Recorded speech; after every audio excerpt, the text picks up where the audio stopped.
શહેરમાં પાલતુ કૂતરાના હુમલાની વધુ એક ઘટના સામે આવી છે। અમદાવાદના એસપી રિંગ રોડ પર આવેલા શિલજ 4 રસ્તા નજીક કાવેરી સંગમ એપાર્ટમેન્ટ્સમાં એક પાલતુ લેબ્રાડોર કૂતરાએ મહિલા પર હુમલો કરી તેને ઈજા પહોંચાડી હતી।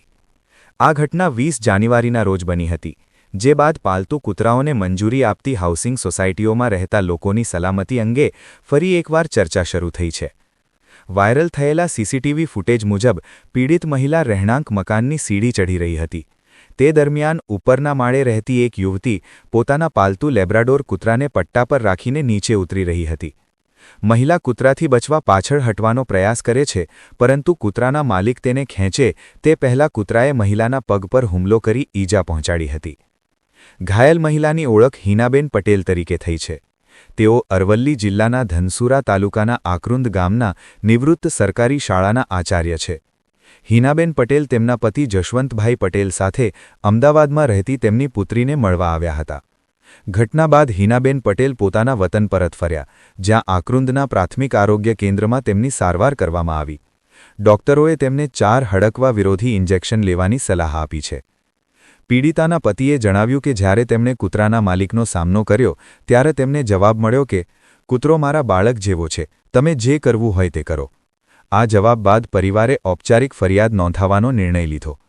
પરિવાર દ્વારા અમદાવાદ મ્યુનિસિપલ કોર્પોરેશનના CNCD વિભાગ અને બોપલ પોલીસ સ્ટેશનમાં ઈમેલ મારફતે ફરિયાદ કરવામાં આવી છે।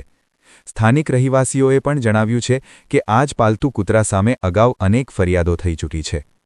ફરિયાદના પગલે AMCના CNCD વિભાગ હેઠળ કાર્યરત ડોગ ફરિયાદ સેલ દ્વારા સ્થળ નિરીક્ષણ કરવામાં આવ્યું। તપાસ દરમિયાન જાણવા મળ્યું કે પાલતુ કૂતરાને રસી આપવામાં આવી હતી અને તેની નોંધણી 26 મે 2025ના રોજ કરવામાં આવી હતી। CNCD વિભાગના પશુ ચિકિત્સા ડોક્ટર, સેનિટરી ઇન્સ્પેક્ટર અને પોલીસ સ્ટાફ દ્વારા બોપલ પોલીસ સ્ટેશનમાં ઓનલાઈન અરજી કરી પાલતુ કૂતરાના માલિક સામે બેદરકારી બદલ કાનૂની કાર્યવાહી કરવાની માંગ કરવામાં આવી છે।